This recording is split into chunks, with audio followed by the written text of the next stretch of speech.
High বন্ধুরা, আমি এখানে একটি পায়জামা কাটিং করবো। তা ভাবলাম আপনাদের সঙ্গে একটু শেয়ার করি। দেখেন, এটা 4 পাত বিছিয়ে নিয়েছি। এই দেখেন, এটা ভিতরে সোজা করা আছে, 4 পাত আছে। এই দেখেন এদিকে।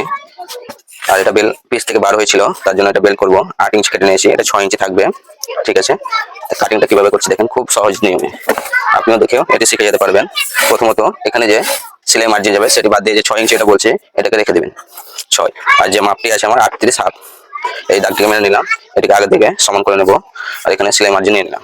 পায়ের মুখটা আছে মহড়া 11.5, এই 6.25, 11.5 অতিরিক্ত 1 ইঞ্চি প্লাস এইখান থেকে এখানটা যতটা কাপড় আছে দেখতে পাচ্ছেন। এই কাপড়টা সাইজ ছোট হলে মিডিলে একটু কাপড় বার হয়ে যায়, সাইজ বড় হয় তাহলে করে নিই। তাহলে কত আছে 41, আমার 20.5 দাগ মেনে নিলাম একটা। 41 ছাপ আছে উপরে একটু কম করে, আর এইভাবে দাগটিকে মেরে নেবো। আর এই জায়গাটা রাখবো 38 সাইজ, যেহেতু বেল্ট 6 ইঞ্চি বার করেছি, আমার এখানে 8.5 ইঞ্চি রেখে দিলে হবে।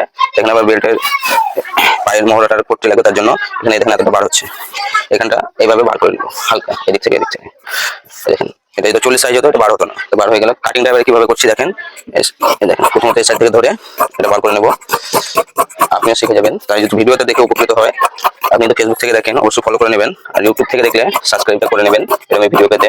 আর আপনি কমেন্টে জানাবেন কি সম্বন্ধে ভিডিও দেখতে চান, কলার গলা, চুড়িদার, বোট নেক, যে কোনো। তাই আবার আসছি পরের ভিডিওতে।